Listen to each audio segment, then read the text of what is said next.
Hola, buenas tardes a todos y a todas. Primero, bueno, antes de nada, presentarme. Mi nombre es Agustín Hernández, trabajo como asesor jurídico y soy colaborador de la Escuela de Negocios y Dirección. ¿Me podéis confirmar si me oís bien, antes de nada? Si me recibís. Vale, perfecto. Vale, pues bueno, esta es la primera videoconferencia que vais a hacer muchos conmigo, entonces bueno, creo que habéis empezado el módulo de relaciones laborales de carácter especial y nada, en principio vamos a hacer una conferencia cortita de 1 hora, vamos a intentar hacer la primera media hora un poco más teórica y explicando un poquito los conceptos básicos, aunque es poco tiempo, para explicar relaciones laborales de carácter especial. Entraremos un poquito en los conceptos básicos de las relaciones laborales de carácter especial y luego haremos 3 o 4 casos prácticos para analizar un poquito las indemnizaciones y qué diferencias puede haber con la relación laboral común. Aunque sé que aún no habéis empezado a estudiar la relación laboral común del Estatuto de los Trabajadores, pero bueno, y haremos algunas referencias a qué diferencias puede haber o cómo se podría calcular si hubiese sido de otra forma, ¿vale? Lo que dice el Estatuto de los Trabajadores, el propio Estatuto de los Trabajadores en el artículo 2, sabéis que el Estatuto de los Trabajadores es la norma suprema en el derecho laboral, en el derecho del trabajo, y en el artículo 2.1 lo que hace es enumerar una serie de relaciones laborales que están sometidas a los principios del derecho laboral y especialmente de la relación laboral que pudiéramos denominar relación laboral común, que veremos, cuando veamos la relación laboral, veremos que son la voluntariedad, la ajenidad, la retribución y la dependencia. Es decir, todos los trabajadores, por cuenta ajena, dependen del ámbito de organización y dirección de una tercera persona, en este caso sería el empleador o el empresario.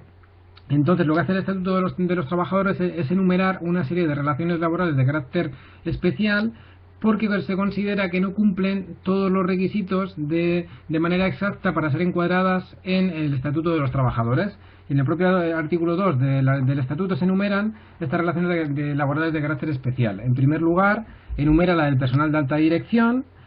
En segundo lugar, la del servicio del hogar familiar. Veremos que aquí ha habido bastantes cambios en el año 2011, pero el Estatuto sigue estableciendo que sigue siendo una relación laboral de carácter especial, ¿vale? En tercer lugar, habla de la relación laboral de carácter especial de los penados, trabajadores penados en instituciones penitenciarias.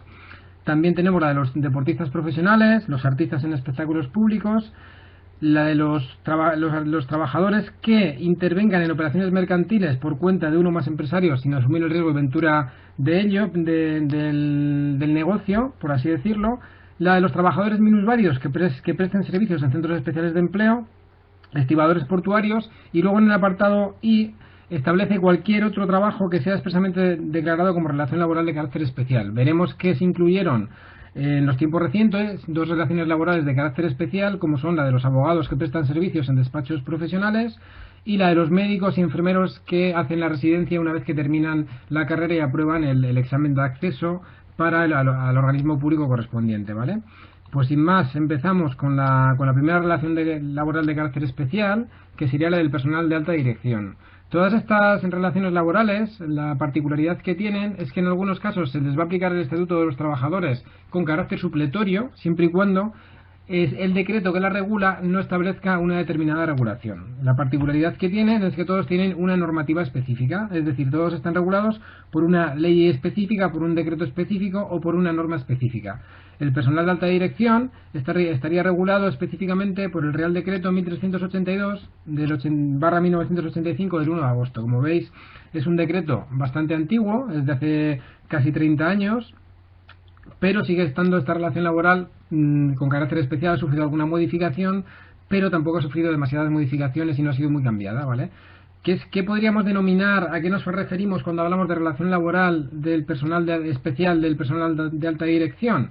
Serían aquellos trabajadores que ejerciten poderes inherentes a la titularidad jurídica de la empresa, que lo hagan con autonomía, es decir, con independencia y con plena responsabilidad. Entonces tenemos que diferenciar de la relación laboral de carácter especial lo que es el cargo del administrador, del consejero o el administrador, porque sería distinto.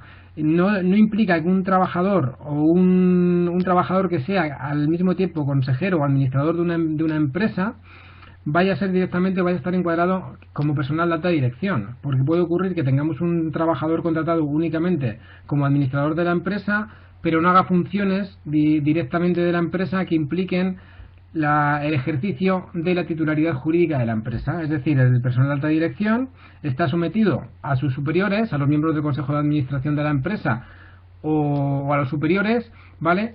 Pero sí que va a tener cierta autonomía, cierta independencia y va a ejercitar poderes inherentes a la titularidad jurídica de la empresa. Es decir, en cierto modo tiene firma para vincular a la empresa en determinados contratos. Este contrato siempre se va a realizar por escrito, ¿vale? Luego veremos, cuando veamos la relación laboral común, veremos que los contratos podrán ser por escrito o de palabra, aunque bueno, lo normal es que sean siempre por escrito, ¿vale? La duración, no se establece una duración específica de este contrato, siempre se remite el decreto a la libertad de las partes, es decir, a la libertad del empleador, de la empresa y del trabajador, ¿vale? Pero en defecto de pacto, si no se fijase ningún contrato específico, ninguna duración determinada en el contrato, la duración se entiende celebrada con carácter indefinido, ¿vale? Un punto muy importante de esta relación laboral especial es que pueden pactarse unos pactos de no concurrencia y de exclusividad. Es decir, estos trabajadores durante el ejercicio e incluso con posterioridad al ejercicio de su profesión en una empresa determinada no van a poder celebrar contratos con otras empresas, salvo que la empresa lo autorice expresamente, que es raro que pueda ocurrir que la empresa lo autorice, dada la especial dificultad y complejidad que tiene este trabajo para una empresa determinada, ¿vale? Es decir, que el trabajador no va a poder competir con la empresa, ¿vale? Se compromete a trabajar única y exclusivamente para esta empresa. Y luego también se puede firmar un pacto de no concurrencia. Un pacto de no concurrencia implica que el trabajador no va a poder competir con la empresa, ¿vale? Es decir, no va a poder ejercer una actividad que le hiciese competencia a esta empresa. Obviamente ni durante la vida del contrato, pero es más, el propio decreto establece que incluso una vez extinguido el contrato se podrá mantener ese pacto de no concurrencia, ¿vale?, durante un plazo de 2 años, pero se establece también en el propio decreto que ese pacto de 2 años de no concurrencia será válido siempre y cuando la empresa acreditase tener un interés comercial en el asunto, ¿vale? Y además se debería establecer una compensación económica, que el decreto dice una compensación económica adecuada para el trabajador.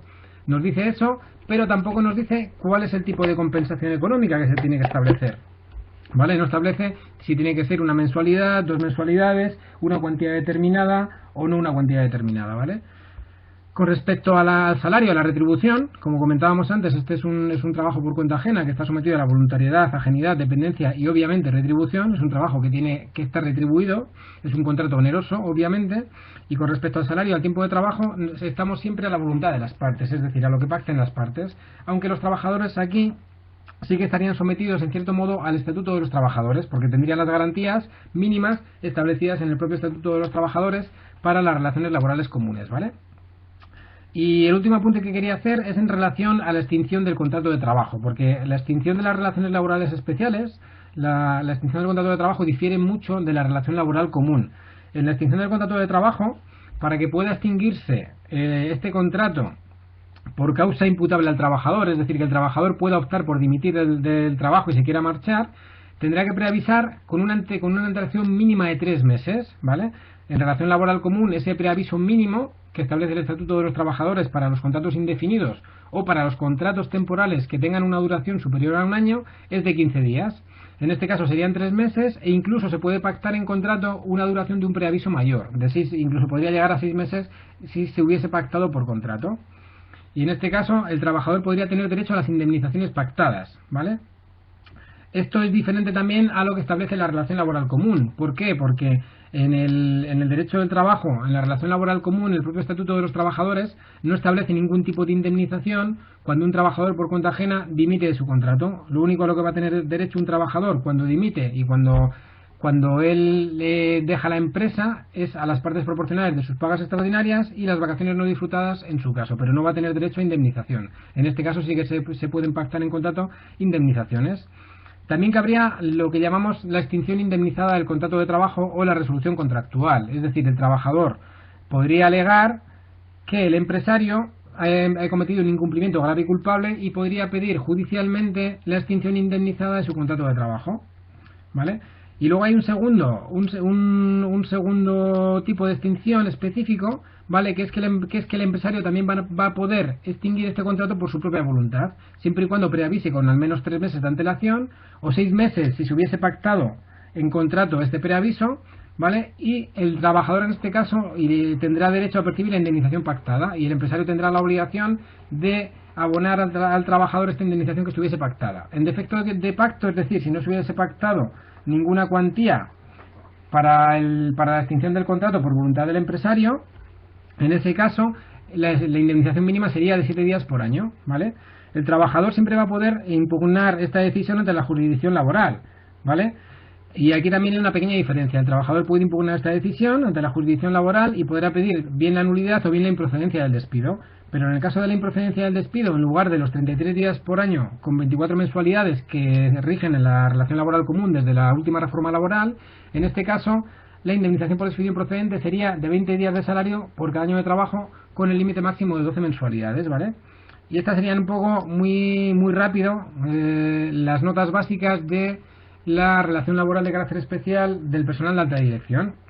En segundo lugar, muy rápido, mucho más rápido que en este, nos vamos a detener en otra relación laboral de carácter especial, que es la de los deportistas profesionales. Esta sí que la conocemos mucho, ¿no? Porque la estamos viendo continuamente en los medios de comunicación, ¿vale? Y también está regulada por un Real Decreto del año 1985, el que veis ahí, el 1006 del año 85 del mes de junio, ¿vale? ¿A quién se aplica esta relación? Ha habido discusión sobre si se aplicaba solo a los deportistas o también a los entrenadores de determinados equipos. Ahora mismo la legislación lo que nos dice es que están incluidos aquellos trabajadores que se dediquen a la práctica del deporte por cuenta y dentro de la dirección de un club. Es decir, tiene que haber un club, Fútbol Club Barcelona, Real Madrid, etcétera, en fútbol, en baloncesto, en cualquier otro deporte, ¿vale? Que va a ser el empleador o el empresario que va a ser el cual tiene el poder de organización, de dirección y de control de los trabajadores en este caso, ¿vale?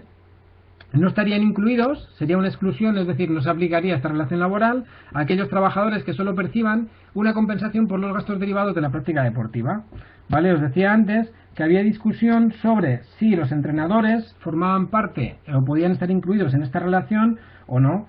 Y finalmente el Tribunal Supremo entendió que los entrenadores también a los entrenadores también se les podría aplicar esta relación laboral de carácter especial, no solo a los jugadores, ¿vale?, a los deportistas, sino también a los entrenadores. Este contrato tiene una particularidad que siempre es de duración determinada. No hay contratos indefinidos en estos casos. Como podéis observar en los medios de comunicación, siempre veréis que los baloncestistas, los futbolistas, etcétera, etcétera, siempre firman contratos por años, ¿vale? Evidentemente muy bien remunerados en muchos casos, ¿vale? Pero no van a ser contratos indefinidos, van a ser contratos de duración determinada, de la duración determinada que pacten las partes, ¿vale? Tiene sentido porque digamos que el deportista profesional, en cierto modo, utilizando un concepto contable, tiene una vida útil, ¿no? No se puede ser deportista profesional hasta la fecha de la jubilación, en muchos casos, ¿vale? Cabe pactar también un periodo de prueba de 3 meses. La retribución, lo mismo que antes, será la retribución pactada en convenio o contrato, que probablemente muchos de los que estamos aquí querríamos la mitad de la retribución de cualquiera de los futbolistas que están ahora, ¿no? En principio, es una retribución pactada, obviamente muy por encima de lo que establece la legislación laboral común, ¿vale? La jornada será la que se realice por el trabajador de prestación ante el público y bajo las órdenes del club, es decir, no implica solo cuando haya partidos, sino también entrenamientos o lo que pueda establecer el club. Tienen que tener derecho a un descanso semanal mínimo de día y medio ininterrumpido, ¿vale? Y además tienen derecho también a 30 días de vacaciones naturales al año.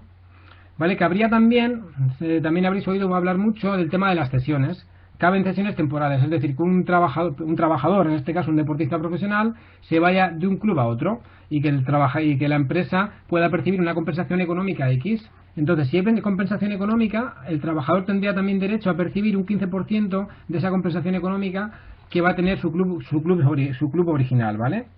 Y la extinción del contrato sería la extinción cuando llega el periodo pactado o antes, si puede haber dimisión del trabajador o de la empresa, ¿vale? Con la particularidad de que si el despido fuese declarado improcedente, daría derecho a la indemnización o bien al club o bien al deportista, dependiendo de quién fuese el que extinguiese el contrato de trabajo en este caso, ¿vale? Creo que tenéis una duda por ahí.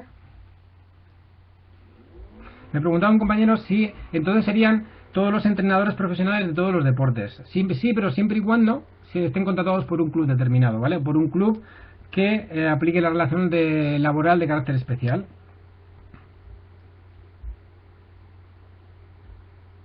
Me preguntaba otro compañero que ha creído leer que este tipo de deportistas de Real Madrid o Barcelona estaría fuera de la relación por ser deportista de alto nivel. Yo entiendo que se les podría aplicar la relación laboral de carácter especial de deportistas profesionales, porque no dejan de ser deportistas profesionales, ¿vale? Con lo cual sí que se le aplicaría este decreto como base, independiente. Lo que pasa es que, claro, van a estar muy por encima de la aplicación de este decreto, con lo cual yo entiendo que sí que se les aplicaría este Real Decreto de deportistas profesionales de relación laboral de carácter especial a estos trabajadores. Lo único que ocurre es que hay determinadas particularidades fiscales. Hay muchas particularidades fiscales en los deportistas que son extracomunitarios y que son extranjeros, y digamos que tienen beneficios fiscales que no tienen los deportistas profesionales del Estado, de los deportistas españoles, ¿vale? ¿Alguna duda más? Vale, pues pasamos, si queréis, a la siguiente relación laboral de carácter especial, ¿vale? Que esta está muy en boga porque sufrió bastantes cambios en el año 2011, ¿vale? En el año 2011, el servicio del hogar familiar, es decir, las trabajadoras, prioritariamente trabajadoras que prestan servicios en domicilios para cuidado de niños, limpieza, etcétera, etcétera, tuvieron una particularidad que fue que a efectos de seguridad social, veremos la próxima semana, tenemos una videoconferencia de seguridad social y también haremos alguna referencia a esto, ¿vale? Entonces os decía que a efectos de seguridad social, el servicio del hogar familiar, las trabajadoras del hogar familiar, el sistema, lo que era antes un sistema especial de la seguridad social, se pasó a integrar en el régimen general, ¿vale? Pero a efectos del derecho laboral puro y duro se sigue manteniendo como una relación laboral de carácter especial con determinadas particularidades. Hay varios decretos en el año 2011, ¿vale? Uno de 14 de noviembre, en el cual se incluyen bastantes novedades en este servicio del hogar familiar, ¿vale? El contrato en este caso será por escrito, pero siempre y cuando tenga una duración superior a 4 semanas. Se establece una jornada máxima de 40 horas semanales, ¿vale? Las vacaciones a las que van a tener derecho estas trabajadoras será de 30 días, con la particularidad de que van a poder elegir 15 días cuando ellas quieran, ¿vale? ¿Sabéis si en el derecho laboral común los trabajadores tenemos derecho a elegir 15 días? Es decir, ¿quién establece las vacaciones en derecho laboral común? ¿Es el trabajador el que elige 15 días y la empresa otros 15 días? ¿O los decide el trabajador? ¿O tiene que haber un acuerdo entre las partes? ¿Qué creéis?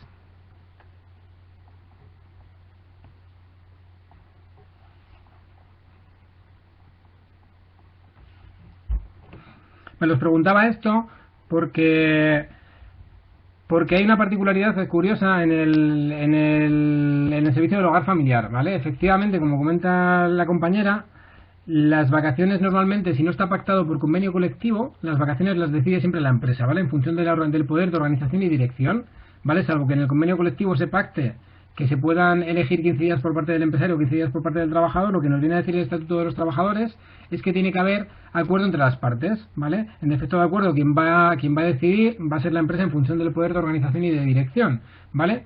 Y si no, el trabajador no estuviese de acuerdo, la única opción que le queda es reclamar judicialmente a través de un procedimiento judicial que se llama fijación de la fecha de disfrute de las vacaciones, ¿vale? La particularidad que tiene este decreto es que las empleadas del hogar van a poder elegir 15 días cuando quieran. Digamos que será un cierto avance con respecto al Estatuto de los Trabajadores para estas trabajadoras, ¿vale? Además se regulan los descansos entre jornadas de al menos 12 horas, ¿vale? Y tiene que haber también un descanso semanal de 36 horas continuadas. Con respecto al salario, la retribución mínima que se establece para esta relación laboral especial es al menos el salario mínimo interprofesional, ¿vale? Y con respecto a la extinción hay determinadas particularidades también, ¿vale? Se recogen las causas del Estatuto de los Trabajadores, salvo el caso de despido por causas objetivas, que se considera que no es un despido que se pueda aplicar en una relación laboral del hogar familiar, ¿vale? Porque no sería una empresa pura que pudiese aplicar un despido por causas objetivas, económicas, organizativas, técnicas o de producción, ¿vale? Pero además hay dos particularidades que son la dimisión de la trabajadora o el desistimiento del empleador, ¿vale? Sobre todo en el desistimiento del empleador, ¿vale? Tiene que haber un preaviso y una indemnización al trabajador de al menos 12 días de salario por cada año trabajado. En caso de que la trabajadora fuese despedida y reclamase contra ese despido y su despido fuese declarado improcedente, también la indemnización sería más baja que en derecho laboral, que en el derecho del trabajo, que en el derecho laboral común, ¿vale? Porque sería una indemnización máxima por despido improcedente de 20 días por año con el límite de 12 mensualidades. Y hay también particularidades con los efectos que tienen estas trabajadoras en seguridad social, ¿vale? La particularidad más grande es que estas trabajadoras, aunque se integraron en la seguridad social en el año 2011, siguen sin cotizar por la contingencia del desempleo. Es decir, la acción protectora no comprende la relativa al desempleo, con lo cual no cotizan por desempleo, no van a tener derecho a percibir prestación por desempleo, con lo cual no van a poder cobrar el comúnmente denominado paro, ¿vale? Y luego hay particularidades con respecto a los periodos de baja. Cuando una trabajadora esté de baja en incapacidad temporal por enfermedad común o por accidente no laboral, ¿vale? Los primeros 3 días no los cobra, es exactamente igual que en el derecho laboral común, no hay derecho a cobrarlos, ¿vale? Mientras que del día 4 hasta el día 8 será un subsidio, pero a cargo de la empresa, no sería una prestación propiamente dicha. Y ya será a partir del día 9 cuando será el propio Instituto Nacional de Seguridad Social el que pagaría el subsidio. Y sería un subsidio directo, no funciona el pago delegado, es decir, la trabajadora tendría que solicitar directamente al INS el pago del 60%. Y sería el 60% hasta el día 20 y el 75% a partir del día 21. ¿Vale? Y en el caso de accidente de trabajo y enfermedad profesional, la regulación es muy parecida. Los 3 primeros días tampoco se cobra. Sabéis que en derecho laboral común sí que se cobra desde el primer día el accidente de trabajo o de la enfermedad profesional, pero en este caso no cobrarían los 3 primeros días, ¿vale? Y del día 4 al día 8 cobrarían a cargo de la empresa el 75% en este caso, y a partir del día 9 ya sería un subsidio directo del INS del 75%, ¿vale? Me preguntaba un compañero cuáles son las razones de que no tengan desempleo. Y yo comparto completamente tu opinión, ¿vale? Que dices que aunque lo establezca la norma, no tiene mucho sentido. Efectivamente, yo considero que además estas trabajadoras nunca cotizaron por desempleo, nunca tienen derecho a desempleo. Entiendo que cuando se hace originariamente es para evitar un fraude a la seguridad social. Es decir, que yo pudiese contratar a un familiar X, ¿vale? Hiciésemos una simulación de contrato, no fuese un contrato real, sino que hiciésemos una simulación de contrato, pagásemos una seguridad social X para que esta trabajadora pudiese tener derecho a cobrar prestaciones de desempleo en el futuro. Entiendo que iría por ahí, no tiene mucho sentido, sobre todo cuando en el año 2011 se integran en el régimen general. Entonces, yo entiendo que si se integran en el régimen general, se deberían haber integrado con todos los derechos que tienen o tenemos los trabajadores del régimen general de la seguridad social, ¿vale? Pero lo establece la norma y no podemos hacer nada más.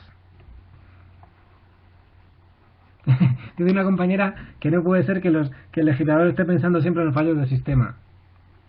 Claro, ahora mismo, cuando veamos seguridad social sí que os comentaré, porque en seguridad social ahora mismo todavía ha habido muchísimo cambio legislativo también, y con el periodo de crisis, al final el objetivo de todos los cambios legislativos que ha habido, de los 2 gobiernos que han estado gestionando la crisis, han sido cambios dirigidos a ahorrar dinero en tema de prestaciones, sin que en cierto modo sin que le importe qué es lo que hay detrás, ¿no? Cuáles son las trabajadoras que se quedan en desempleo, que no van a poder cobrar una prestación o un subsidio hasta una determinada edad y que no tienen otro tipo de ingreso, ¿no? Entonces sí que es cierto que la legislación muchas veces no mira las necesidades más básicas que puedan tener los colectivos más desfavorecidos en este caso, ¿vale? Vale, pues seguimos muy rapidito, vamos a ver unas nociones básicas para que nos dé tiempo a hacer unos casos prácticos que tenía preparados, ¿vale? Y para no aburriros mucho tampoco con la teoría, porque bueno, la teoría también la podéis mirar, ¿vale? La siguiente relación laboral de carácter especial que regula el estatuto es la de artistas en espectáculos públicos, ¿vale? La regula el decreto 1435 del año también 1965, ¿vale? Esta relación es la que se establece entre un organizador de espectáculos y aquellas personas que se dediquen a la prestación de una actividad denominada artística, ¿vale? Tiene que realizarse un contrato por triplicado, porque una de las copias es para el Servicio Público de Empleo siempre, y otra para la empresa y otra para el trabajador, ¿vale?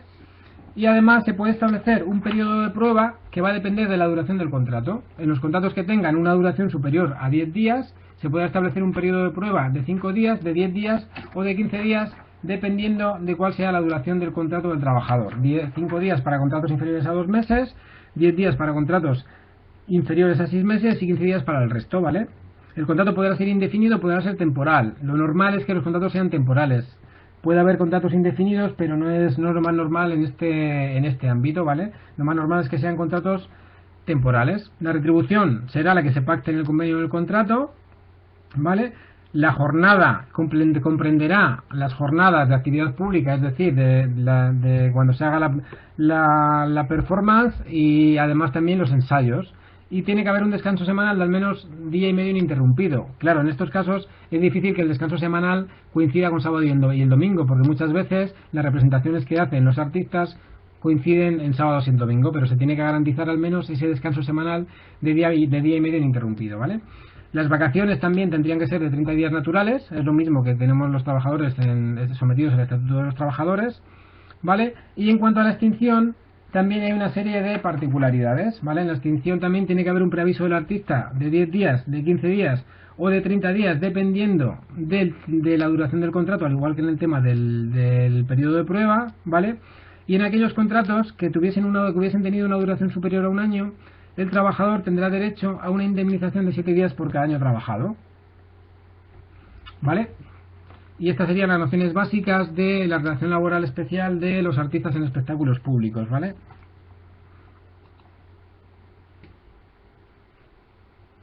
Me preguntaba un compañero que en el caso de que se tratase de una sola actuación y que el artista fuese autónomo, ¿qué es lo normal que ocurriría? Pues eso no sería una relación laboral de carácter especial, ¿vale?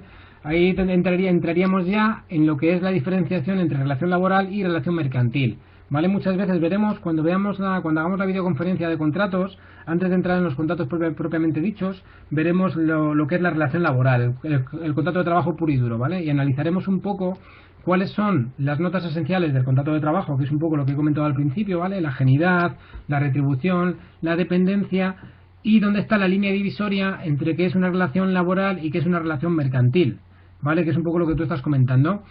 Un trabajador autónomo es un trabajador que ejerce una actividad por cuenta propia, es decir, realiza su trabajo con sus propios medios. Muchas veces lo que dice la Inspección de Trabajo, para ver si hay una relación laboral o hay una relación mercantil, tiene que examinar los indicios de laboralidad que haya, es decir, si hay ajenidad, si hay dependencia, si hay retribución. Entonces, en este caso que planteas para una sola actuación, probablemente sea difícil que pueda haber un indicio de laboralidad, pero pudiera ocurrir que sí lo hubiese, ¿vale? Es decir, indicios de laboralidad son: el trabajador percibe una retribución todos los meses idéntica. El trabajador utiliza, en lugar de utilizar los medios propios suyos, como un trabajador autónomo, utiliza los medios de la empresa, utiliza el ordenador de la empresa, utiliza la mesa de la empresa, utiliza la furgoneta de la empresa, etcétera, etcétera, ¿vale? Esto ocurre mucho, por ejemplo, en los contratos mercantiles. Luego veremos también, cuando veamos otra relación laboral que vamos a ver especial, que puede haber confusión en los contratos de los comerciales, ¿no? En comerciales muchas veces, en lugar de hacer un contrato laboral,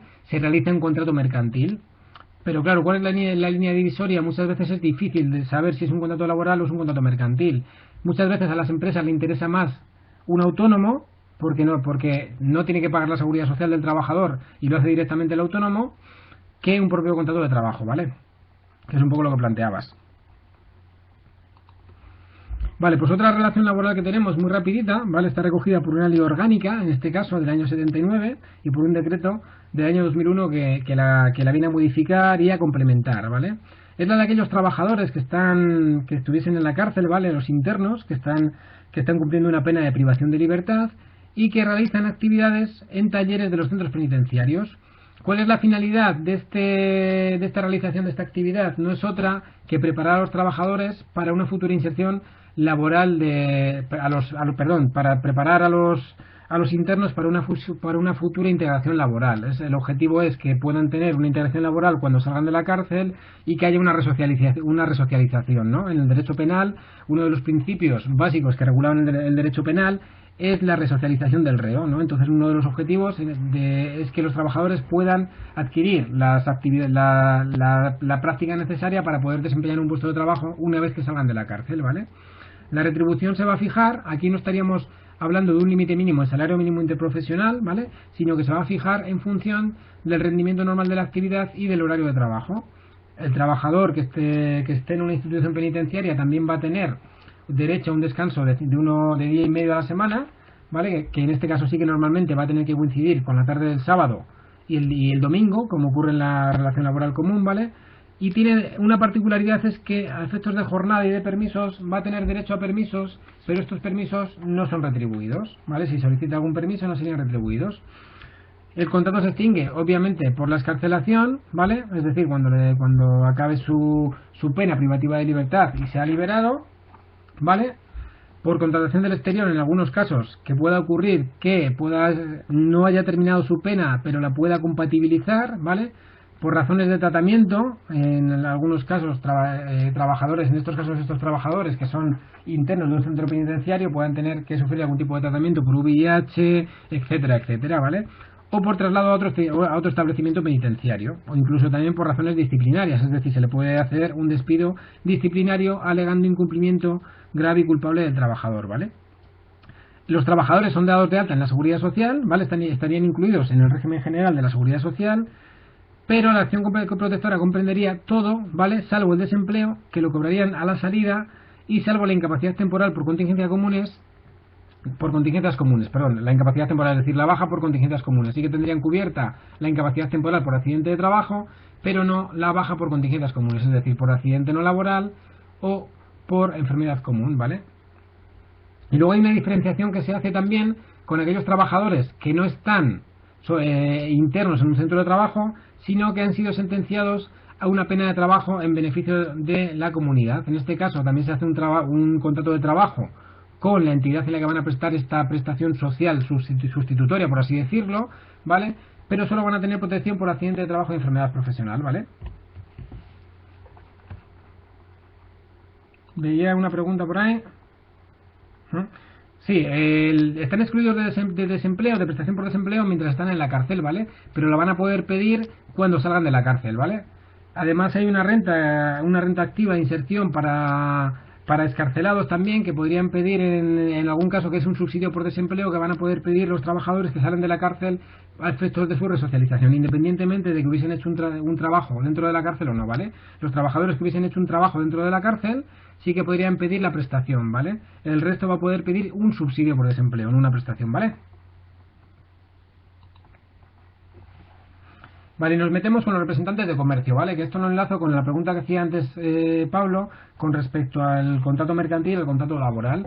En este caso muchas veces es difícil distinguir dónde está el límite, ¿vale? De qué es contrato laboral y qué no es contrato laboral. Me preguntaba antes de nada me preguntaba una compañera si los condenados a trabajos en beneficio de la comunidad si tienen cubierto en prisión y en la calle o solo en la calle.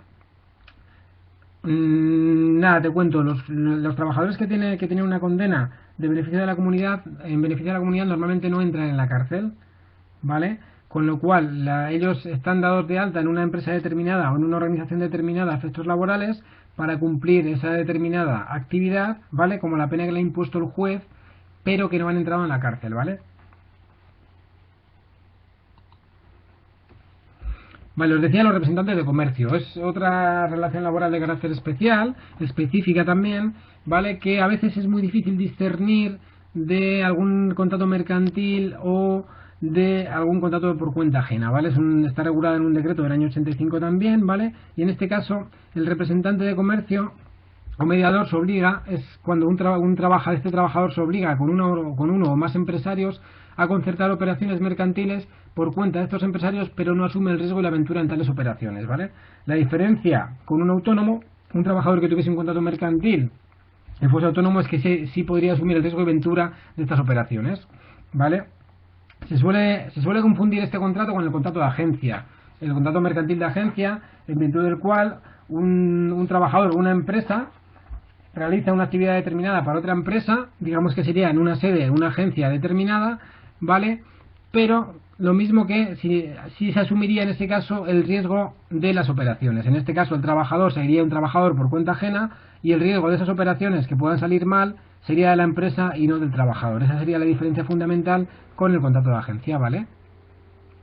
El contrato tendrá que ser por escrito, podrá ser indefinido o temporal, pero los temporales no podrán ser superiores a 3 años. Una vez que llega a 3 años, ese contrato habría de ser indefinido, se transformaría automáticamente en indefinido. Con respecto a la jornada, en este caso no se establecen previsiones, sino que se estaría a lo pactado, ¿vale? En vacaciones tampoco se establece nada, con lo cual si no hubiese pacto nos iríamos a la normativa general, que serían los 30 días al año, los 30 días de vacaciones naturales al año, ¿vale? La retribución normalmente comprende un fijo y unas comisiones por las operaciones realizadas. Por eso muchas veces se puede confundir con un contrato por cuenta ajena de un comercial o por un contrato mercantil, es decir, un trabajador autónomo que percibe o realiza este tipo de trabajo también y percibe una serie de indemnizaciones, ¿vale? También se suelen incluir en este contrato, al igual que vimos en la primera relación laboral especial del personal de alta dirección, los pactos de no concurrencia con el empresario. Obviamente, si este trabajador está realizando una determinada actividad, no va a poder realizar una actividad para competir con el empresario, ¿vale? Antes y después de terminar el contrato, ¿vale? Y con respecto a la extinción del contrato de trabajo, hay una particularidad, igual que ocurría con el personal de alta dirección, ¿vale? Que es que el trabajador, si dimite, si es el que se marcha, va a tener que notificarlo con al menos 3 meses de antelación, ¿vale? Las indemnizaciones por despido serían las que establece el Estatuto de los Trabajadores en este caso, pero con el promedio del salario de los 2 últimos años. ¿Por qué se establece el promedio del salario de los 2 últimos años? Por el tema de las comisiones, porque si se estableciese el salario del último mes o del mes anterior, podría caber una indemnización muy alta, ¿vale? O todo lo contrario, una indemnización mucho más baja del salario medio que hubiese tenido el trabajador, ¿vale? Y en determinados casos el trabajador va a tener derecho a la indemnización especial por clientela, ¿vale? Por los clientes que le haya hecho para la empresa, ¿vale? Vale, pues seguimos muy rapidito también con otra relación laboral, que es la de las personas discapacitadas, personas con discapacidad de al menos un 33%, que presten sus servicios en centros especiales de empleo. Esto lo regulaba una ley del año 82, que era la LISMI, obligaba en cierto modo a que los trabajadores que tuviesen una discapacidad y que no puedan ejercer una relación laboral en condiciones habituales, ¿vale?, lo puedan realizar en centros especiales de empleo, ¿vale? Siempre que se haga un contrato por escrito y siempre y cuando el trabajador tenga una discapacidad física, psíquica o sensorial superior al 33%. Los contratos serían los mismos que establece el Estatuto de los Trabajadores, pero hay peculiaridades, sobre todo en los contratos para la formación y el aprendizaje, porque tiene una duración mayor y mayor tiempo dedicado a la formación.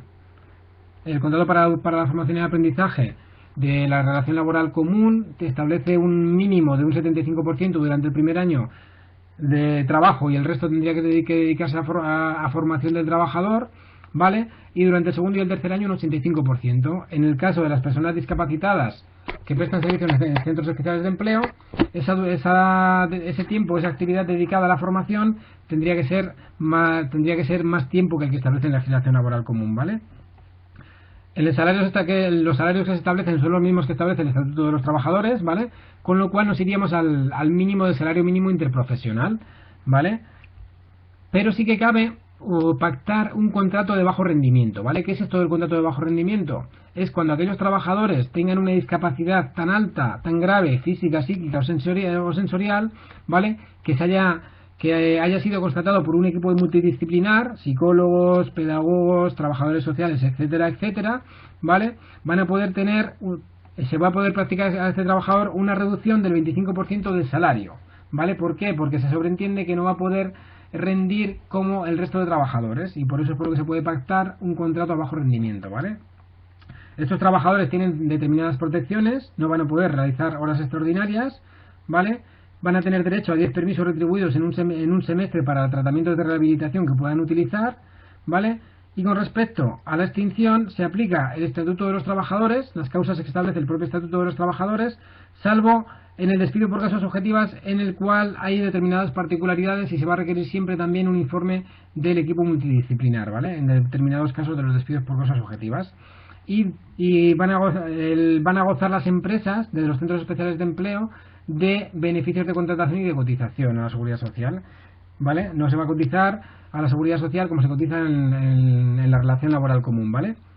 Y luego otra cosa distinta serían los enclaves laborales, ¿vale? Los enclaves laborales son una cosa distinta de los centros especiales de empleo, ¿vale? Un enclave laboral es cuando una empresa común de la relación laboral común establece un contrato de prestación de servicios con un centro especial de empleo, y el centro especial de empleo lo que hace es trasladar a sus trabajadores para que preste servicios en este enclave laboral, en esta empresa, ¿vale? Pero siguen siendo trabajadores del centro especial de empleo. Me preguntaba un compañero que quién forma ese equipo, ¿vale? Normalmente los equipos multidisciplinares, el propio decreto no establece nada, ¿vale? Pero va a ser un equipo multidisciplinar que son los que están encargados de evaluar las competencias de estos trabajadores, de de la ONG en la que trabajen, de este centro especial de empleo, la fundación en la que trabajen y demás. No serían funcionarios exactamente, ¿vale? Serían los trabajadores, el equipo multidisciplinar de la empresa. Normalmente suelen ser fundaciones, ¿vale? De la fundación, que son los que establecen los psicólogos, trabajadores sociales de la fundación que trabaja con estos trabajadores, ¿vale? Van a ser ellos los que lo realizan, ¿vale? No son funcionarios, no hay una administración pública que lo controle. Sí que la administración pública normalmente lo que hace es convocar subvenciones, bonificaciones, etcétera, etcétera, ¿vale? Pero el equipo multidisciplinar depende directamente de la fundación, la organización sin ánimo de lucro que gestiona este centro especial de empleo, ¿vale? Vale, muy rapidito también, porque si no al final no me va a dar tiempo de hacer dos casos prácticos, al menos quería hacer, ¿vale? Una relación laboral también especial, que es la de los estibadores portuarios, ¿vale? Aquí muy rapidito, yo esta no la he visto porque como no trabajo en el mar, soy de interior, es una relación laboral que no he trabajado nunca, no la he visto nunca porque es la de los puertos, los servicios portuarios, ¿vale? Aquí se establece una relación laboral común, ¿vale? Y una relación laboral que sería la especial, la específica que estamos estudiando, ¿vale? Hay unas entidades, en este caso, que son las sociedades de gestión de estibadores portuarios, ¿vale? Y cuando se puede realizar una relación laboral común, ¿vale? Con trabajadores de estas SAGEP, de las sociedades de gestión de estibadores portuarios, y además el mínimo de trabajadores que tiene que haber con relación laboral común ha de cubrir el 25% de la actividad de la empresa, que normalmente coincidirá con que sea el 25% de la plantilla, ¿vale? Con respecto a la relación laboral especial de las SAGEP, de las sociedades de gestión de estibadores portuarios, las especialidades que tienes es que el contrato tiene que ser indefinido, ¿vale? La empresa garantizará la protección y salud y el cumplimiento de la normativa legal y convencional de los tiempos de trabajo y movilidad, ¿vale? Y las obligaciones salariales y de seguridad social sería de la SAGEP también, ¿vale? Con respecto a la extinción del contrato, las que establece el artículo 49 del Estatuto de los Trabajadores y una extinción específica, ¿vale? Esta es la particularidad más específica que tiene esta relación laboral. El haber rechazado reiteradas ofertas de empleo adecuadas a su categoría profesional provenientes de empresas titulares de la licencia de servicio portuario. Es que aquí tenemos dos empresas, ¿vale? Una que es la titular de la licencia de servicio portuario, ¿vale? De la relación laboral común, y otra que sería la sociedad de gestión de estibadores portuarios. Sería esta la causa de extinción que podría establecerse, ¿vale? Distinta a las que establecen el Estatuto de los Trabajadores, ¿vale? Luego hay otra relación que sería la de los menores en centros de internamiento, ¿vale? Sería muy parecida a la que hemos visto antes para los penados en instituciones penitenciarias, pero para aquellos trabajadores, aquellos menores de 18 años que estén incluidos en la Ley Orgánica 5/2000, ¿vale? Que cuando en el momento de la comisión del delito eran menores de edad, ¿vale? En este caso, el empleador es la entidad pública o la persona física del centro en el que esté incluido el menor, en el que esté recluido el menor, ¿vale? Puede ser una entidad pública o puede ser una entidad privada autorizada por la administración, ¿vale? Van a tener los mismos regímenes de bonificaciones que los internos que trabajan en talleres penitenciarios, ¿vale? Vale, ya por último, vamos a ver muy rapidito también la relación laboral de carácter especial de abogados que prestan servicios en despachos y de los médicos y enfermeros residentes, ¿vale? Esta es una relación laboral relativamente nueva, se introduce en el año 2006 porque hasta entonces no existía, de hecho, si el propio Estatuto de los Trabajadores no la recogía, ¿vale? Y es una relación laboral especial que se establece entre un abogado, un trabajador que esté colegiado como abogado, ¿vale? Y con una empresa que sea titular de un despacho jurídico. Una empresa pues bien pueda ser persona física o persona jurídica, ¿vale? Es la relación laboral de los abogados que prestan servicios en despachos de titularidad individual o titularidad jurídica, ¿vale? La forma del contrato puede ser indefinido o temporal, serán las formas que establece el propio Estatuto de los Trabajadores, ¿vale? Con respecto al salario, lo que se establezca como mínimo en los convenios colectivos, pero normalmente se suele pactar una retribución mayor. También suele pactarse muchas veces en este tipo de contratos retribuciones por objetivos, por juicios ganados, casos ganados, consultas atendidas, etcétera, etcétera, ¿vale? La jornada será la que fijen las partes, pero no podrá superar lo establecido en el Estatuto de los Trabajadores, ¿vale? También cabe que se pueda realizar y pactar en el contrato un pacto de permanencia y también de no competencia postcontractual, ¿vale? Digamos que por la categoría profesional de los abogados que prestan servicios en despachos se pudiera equiparar también el tema de la no competencia postcontractual con la que teníamos y hablábamos antes del personal de alta dirección, ¿vale? Con respecto a la suspensión de extinción, del contrato hay determinadas especificidades, ¿vale? Serían las causas que establece el propio Estatuto de los Trabajadores en el artículo 49, pero hay algunas especificidades, perdón, algunas excepciones y algunas particularidades, ¿vale? Salvedades que podemos decir, ¿vale? Y es que cuando sea el trabajador el que dimita en este caso, ¿vale? Tiene que preavisar con un mínimo de 45 días a 3 meses, en función de lo que se haya pactado en el contrato, pero un mínimo será siempre de 45 días, pero se puede haber pactado que haya un preaviso de hasta 3 meses. No es tan alto como los 6 meses que se podían pactar para el personal de alta dirección, pero sí que es bastante más alto que los 15 días que hay en relación laboral común, ¿vale? Y hay una particularidad muy curiosa que a mí me hace mucha gracia, que es que puede caber un despido disciplinario, ¿vale? El despido disciplinario, sabéis que es el despido que puede hacer la empresa alegando incumplimiento grave y culpable del trabajador. En este caso se pueden hacer dos tipos de disciplinario muy curiosos, que es, uno es por manifiesta y grave quiebra de confianza, es decir, es un contrato que se basa en la confianza del abogado, que es el trabajador, con su despacho o con su dependiente, con su abogado contratante, por así decirlo, y puede caber un despido disciplinario por manifiesta y grave quiebra de confianza. ¿Cómo se prueba esa quiebra de confianza? Entramos en el terreno quizá demasiado subjetivo, ¿no? Con lo cual, si tuviésemos que ir al juzgado a reclamar un despido improcedente, en este caso, sería un tema un tema complicado de prueba, ¿vale? Y además cabría también otro despido disciplinario si el despacho en el que está prestando servicios el abogado acredita que no mantiene el nivel profesional adecuado, ¿vale? Son dos despidos muy curiosos, porque normalmente los despidos disciplinarios siempre tienen que estar muy tasados, ¿vale? Tiene que haber unas causas muy tasadas en convenios colectivos, pero en este caso es muy curioso, es más curioso, ¿vale? Me pregunta un compañero si no cabría en ningún caso la relación común para los abogados. Vale, ahora mismo, si es un abogado que esté colegiado y vaya a realizar la actividad en un despacho profesional, ¿vale? Sería esta actividad. Otra cosa es un abogado que vaya a ser contratado por una empresa. Imagínate que a ti te ofrece Telefónica que trabajes como abogado de Telefónica. Eso sería relación laboral común, ¿vale? Pero si va a ser un abogado en un despacho profesional que realiza la actividad profesional de la abogacía, ¿vale? Tendría que ser directamente esta relación laboral de carácter especial, ¿vale?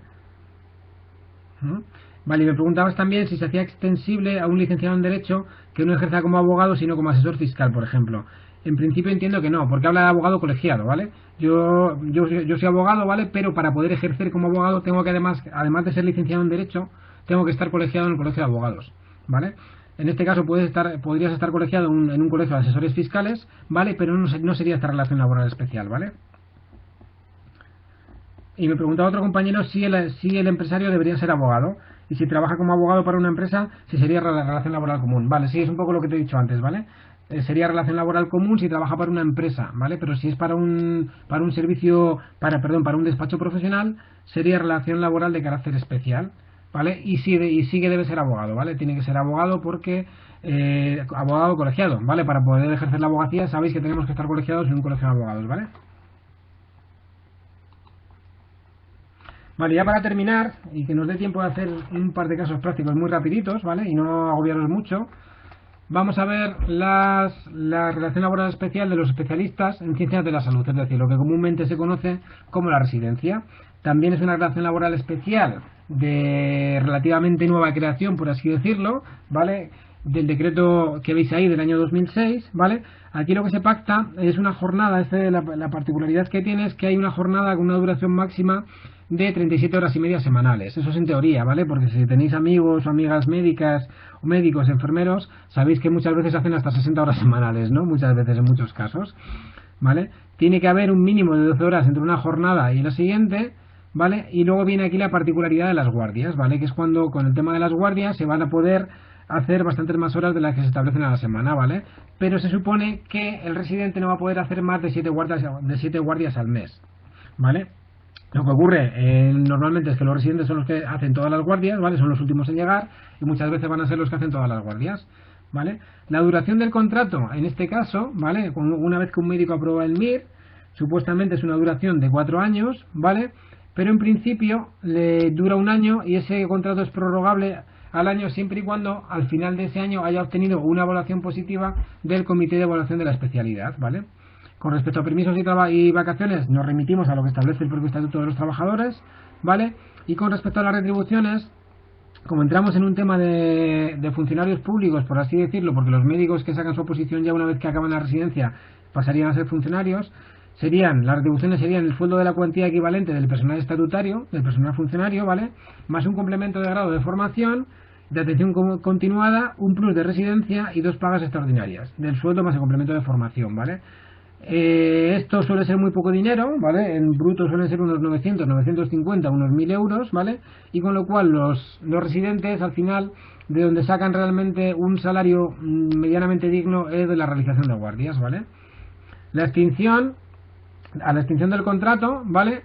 Si hay una evaluación final positiva, dará derecho a indemnización para el trabajador, pero si la evaluación final es negativa, no habría derecho a indemnización, ¿vale?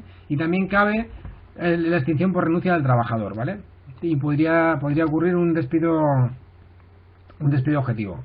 Me preguntaba un compañero si hablamos solo de sanidad pública. Si en este caso hablamos de sanidad pública, ¿vale? Por ejemplo, una mutua de accidentes de trabajo y enfermedades profesionales contrata médicos para la atención y para la realización de la actividad de las mutuas, propiedad de las mutuas, ¿vale? Pero no son residentes, es un contrato a un médico específico para una realización de una actividad determinada, ¿vale? Una empresa puede contratar también a un médico determinado y los hospitales privados también, ¿vale? No es obligatorio que realicen este tipo de relación laboral de carácter especial, ¿vale? No lo van a realizar porque estamos hablando efectivamente de sanidad pública, ¿vale? ¿Alguna duda más? Sé que he ido un poquito rápido con el tema de las relaciones laborales especiales, pero bueno, son muchas y en una hora era difícil condensarlas todas y me parecía más importante quizá hacer un par de casos prácticos si nos daba tiempo, ¿vale? Entonces nos quedan 7 minutillos, vamos a hacer un par de casos prácticos para que nos quede un poquito más claro alguna de las relaciones laborales especiales, ¿vale? Y ya terminamos la videoconferencia. Vale, nos dice este caso práctico que Marisa Brosa presta servicios en la casa de Ricardo Borriquero desde el 1 de enero del año 2007. Realiza 40 horas a la semana y percibe 800 euros, con el prorrateo de las pagas extras incluidas. El 30 de marzo del año 2014, Ricardo entrega a Rosa una carta acompañada de una indemnización en metálico en la cual le notifica que prescinde de sus servicios con efectos del día siguiente. La trabajadora reclama ante el juzgado. ¿Por qué creéis que podría reclamar en este caso la trabajadora? ¿Cuál creéis que habría sido la causa de extinción? ¿Qué derechos tendría Rosa? ¿Cuál sería el juzgado competente para analizar esta pretensión? ¿Y qué indemnización le podría corresponder a la trabajadora? Vale, bien, vamos por partes, ¿vale? ¿Por qué podría reclamar la trabajadora? Verónica dice que por falta de preaviso, ¿vale? Porque la empresa no ha preavisado a la trabajadora con la antelación suficiente. ¿Habría obligación de preaviso en la relación laboral de carácter especial? ¿De servicio del hogar familiar? ¿Qué creéis?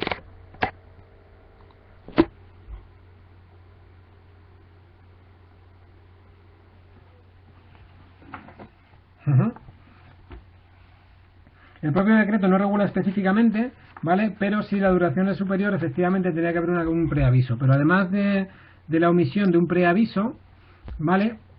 En este caso la trabajadora podría, desde mi punto de vista, podría efectuar una reclamación por despido también. Podría efectuar una reclamación por despido, ¿vale? O reclamar la omisión del preaviso, ¿vale? Que lo veremos posteriormente cuando calculemos la indemnización de la omisión del preaviso, ¿vale?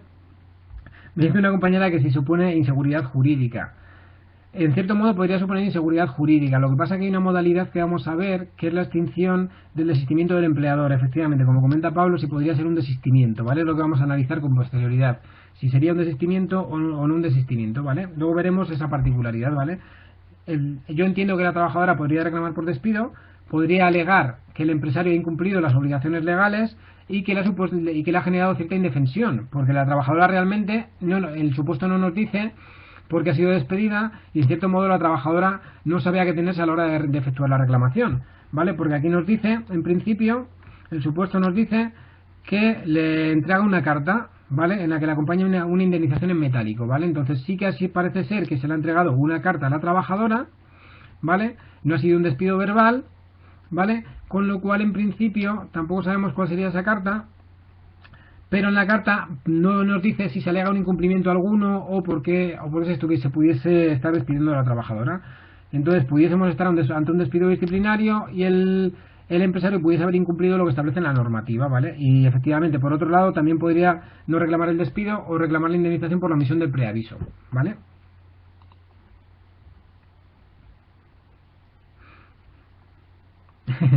Vale, si tiene que alegar una causa, vale, aquí es lo que vamos a ver, ¿vale? Hay una particularidad, ¿vale? En las relaciones laborales que establece, que regula el Estatuto de los Trabajadores, sabéis que los despidos siempre tienen que ser causales, ¿vale?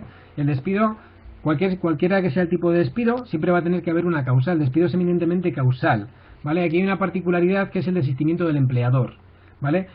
Con el desistimiento del empleador no es necesario que el empleador alegue una causa, simplemente puede despedirla cumpliendo lo que establece la normativa, ¿vale? Como os digo aquí, ¿vale? El artículo 11 del decreto de 1620 de 2011, ¿vale? Establece cuáles son las causas de extinción y establece que se puede extinguir por despido disciplinario del trabajador, ¿vale? Que no nos da datos el supuesto, o por desistimiento del empleador, ¿vale? Parece ser que en este caso no se imputa ningún incumplimiento contractual a la trabajadora, por lo cual, como comentaba antes Pablo, pudiéramos estar hablando del desistimiento del empleador, ¿vale? En este caso, el desistimiento del empleador sería un despido no causal, ¿vale? No sería necesario alegar ninguna causa, sino que simplemente el empleador lo que hace es prescindir de los servicios de la trabajadora, ¿vale?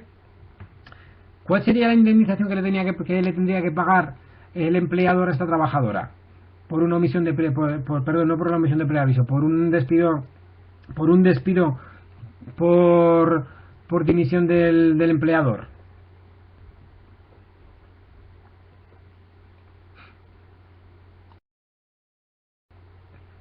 ¿Cuántos días tendría que pagarle el empleador a la trabajadora por el desistimiento? 12 días por año, efectivamente, ¿vale? La cuantía que le tendría que pagar serían 12 días por año por el desistimiento, ¿vale? El juzgado competente sería el juzgado de lo social, ¿vale? Entonces, la trabajadora podría efectuar la reclamación judicial que hemos visto antes, ¿vale? Si la trabajadora reclamase contra este despido o contra este desistimiento, ¿vale? Podría pedir la improcedencia o la nulidad. La nulidad sabéis que implica la readmisión de la trabajadora en este caso, ¿vale? Y la improcedencia lo que implicaría sería una cuantía de 20 días por cada año trabajado, ¿vale? Con el límite de 12 mensualidades, ¿vale? Sería la opción si reclamase esa cuantía. Mientras que la indemnización de los 12 días sería una indemnización de 12 días de salario por cada año trabajado con el límite de 6 mensualidades, ¿vale? Vale, por último vamos a hacer el cálculo de la indemnización, ¿vale? La que le correspondería a la trabajadora, ¿vale? Entonces, para hacer este cálculo de esta indemnización, lo primero que tenemos que hacer, cuando hagamos cálculos de indemnizaciones, lo primero que tendremos que hacer siempre sería calcular el salario diario, ¿vale? Aquí el supuesto nos decía que la trabajadora cobraba 800 euros al mes, con el prorrateo de las pagas extras incluidas, ¿vale? Tenemos que coger todos los conceptos que sean salariales. En este caso, tanto las pagas extraordinarias como el salario base serían conceptos salariales. Entonces calculamos el salario diario dividiendo entre los 30 días que tiene el mes. 800 dividimos entre 30 y nos saldrían 26,67. ¿Vale? ¿Cuál es la omisión del preaviso que se ha omitido? ¿Con cuántos días tendría que haber preavisado el empleador? Serían 20 días que establece el decreto, ¿vale? Con lo cual, aquí tendríamos que calcular, por un lado, la indemnización por omisión de preaviso y, por otro lado, la indemnización por extinción del contrato. La indemnización por omisión del preaviso, una vez que tenemos calculado el salario diario, ya la tenemos, serían los 20 días que se omiten, ¿vale? Por los 26,67. Y eso nos sale 533,40 euros, ¿vale? Y por otro lado, tendríamos que calcular la indemnización por extinción del contrato. La indemnización por extinción del contrato por desistimiento del empleador, en este caso, ¿vale? Con lo cual nos iríamos a 12 días por cada año trabajado, ¿vale? Con el límite máximo de 6 mensualidades. En este caso nos dice que la trabajadora tiene una antigüedad desde el 1 de enero de 2007 hasta el 30 de marzo de 2014. Con lo cual lo que tenemos que hacer normalmente es pasar todo a días, ¿vale? Entonces tenemos una antigüedad de la trabajadora de 7 años más 3 meses, ¿vale? Entonces lo que hacemos es pasar toda la antigüedad de la trabajadora a días y el Tribunal Supremo establece para el cálculo de las indemnizaciones que tenemos que computar los años por entero, por 365 días, ¿vale? Entonces si pasamos de 7 años más los 3 meses a días nos darían en días 2.645 días. Entonces lo que tenemos que hacer ahora es una regla de 3, ¿vale? Una vez que tenemos calculado el salario diario, ahora vamos a calcular la antigüedad de la trabajadora a efectos indemnizatorios, ¿vale? Entonces hacemos una regla de 3. Si la trabajadora por un año trabajado, es decir, por 365 días, tiene derecho a 12 días, por 2.645 días, por todos los 7 años más los 3 meses, tendría derecho a X días. Y eso nos sale 86,96, ¿vale? Lo multiplicamos por el salario diario y nos saldría la indemnización de 2.319,22, ¿vale? El límite máximo, ¿vale? El límite máximo serían 6 mensualidades, es decir, lo máximo que nos pagarían serían 6 meses por 30 días, es decir, 180 días. Como aquí nos salen 86 días, está claro que no se sobrepasa el límite máximo establecido para la indemnización, ¿vale? Me pregunta Pablo si para la indemnización no hay que tener en cuenta 2 periodos, uno antes de la entrada en vigor del nuevo Real Decreto. Imagino que te refieres a la indemnización por despido improcedente de la reforma laboral, ¿verdad? No, porque mira, aquí estamos calculando una indemnización de una relación laboral de carácter especial, ¿vale? Date cuenta que esta indemnización que estamos calculando es una indemnización únicamente por el desistimiento del empleador, y además, si estuviésemos calculando la improcedencia, no estaría sometida al Estatuto de los Trabajadores, porque la improcedencia en este caso de esta trabajadora es de 20 días por año, con el límite de 12 mensualidades, ¿vale? La particularidad que hay en la reforma laboral de febrero del año 2012, ¿vale?, es que el despido improcedente la indemnización por despido improcedente pasa de ser de 45 días por año con el límite de 42 mensualidades a 33 días por año con el límite de 24 mensualidades, y eso es a partir del 11 de febrero de 2012. Cuando hagamos algún cálculo, lo haremos cuando hagamos videoconferencias de despidos, haremos algún cálculo de indemnización por despido improcedente antes y después de la reforma laboral, ¿vale? Ahí sí que tenemos que calcular siempre 2 tramos, pero en relación laboral común, ¿vale? Vamos a tener que calcular siempre 2 tramos, uno hasta el 11 de febrero de 2012 y otro a partir del 12 de febrero de 2012, ¿vale? Uno va a 45 días y otro va a 33, pero lo veremos cuando hagamos videoconferencias sobre modificación, suspensión y extinción, ¿vale? Vale, ya es la hora. No sé si queréis que hagamos otro caso más o si queréis que lo dejemos ya, como queráis. Si queréis que hagamos otro caso, y si no ya lo dejamos.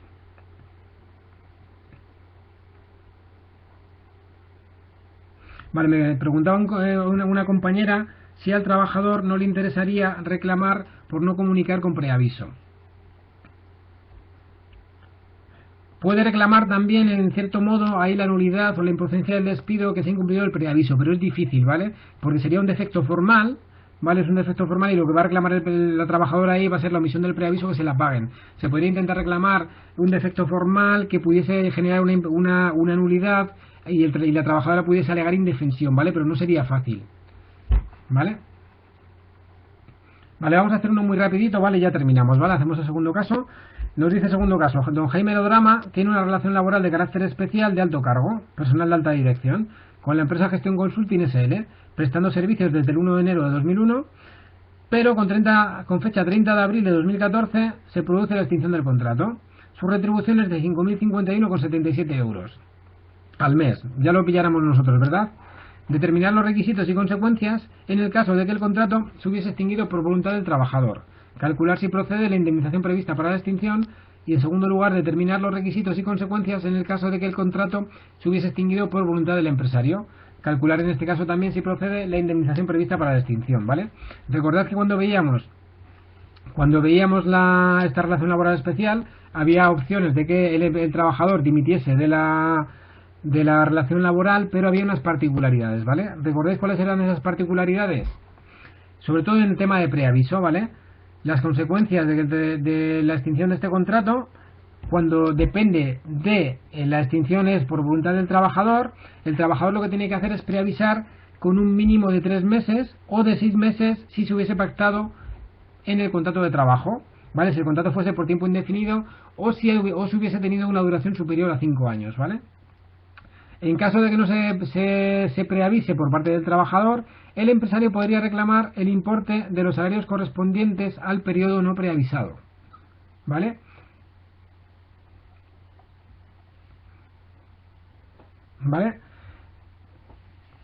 Vale, luego el alto directivo sí que tiene derecho a ser indemnizado en la forma pactada en el contrato y en ausencia de dicho pacto en la cantidad de 7 días de salario por cada año de servicio, ¿vale? Pero eso siempre y cuando la extinción del contrato se produjese por voluntad del empleador, del empresario en este caso, ¿vale?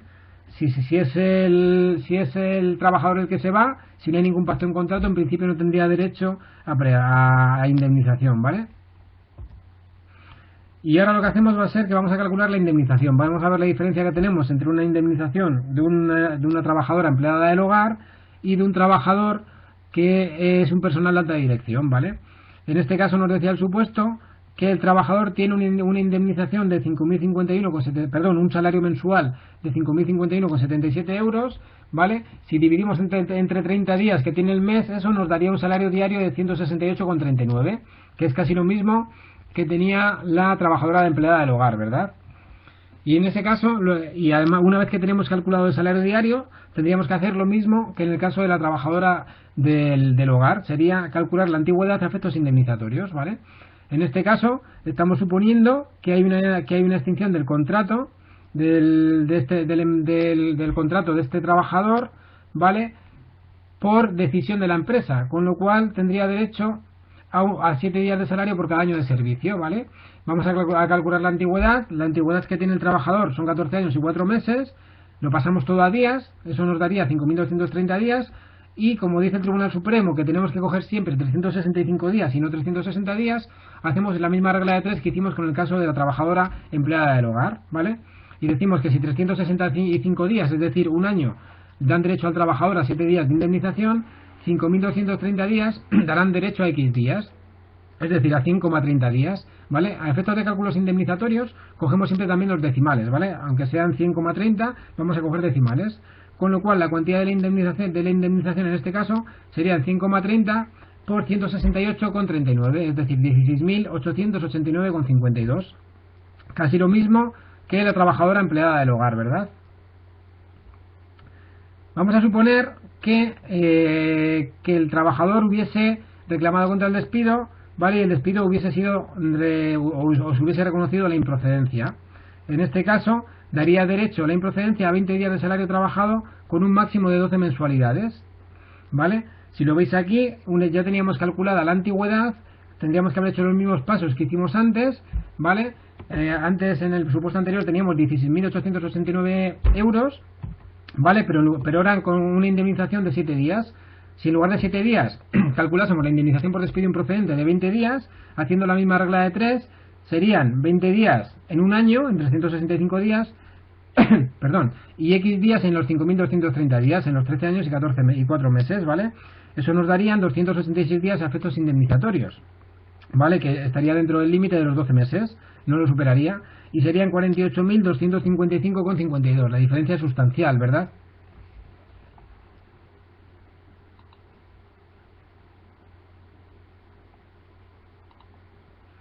Vale, pues esto es un poquito, es muy distinta el cálculo de una indemnización en la relación laboral de carácter especial, se hace de manera muy diferente al cálculo de la relación laboral común, ¿vale? La mecánica y la forma de cálculo va a ser la misma, ¿vale? Cuando hagamos videoconferencias de suspensión, como vamos a tener más tiempo que en esta haremos cálculos más tranquilos, más sosegados, y para poder calcular las indemnizaciones. Lo que es la mecánica es la misma, ¿vale? Pero recordad que la improcedencia, la reforma laboral, cuando reforma la improcedencia del despido, reforma la improcedencia del despido, ¿vale? Pero de la relación laboral común, ¿vale? No de las relaciones laborales de carácter especial, ¿vale? Pues por mi parte nada más, daros las gracias por la atención y nada, sí que pediros disculpas por si ha sido muy rápido, pero bueno, en una hora era difícil condensar todas las relaciones laborales especiales, ¿vale? Y bueno, al menos os enviarán la presentación y así la tenéis, ¿vale? Muchas gracias por todo, un saludo.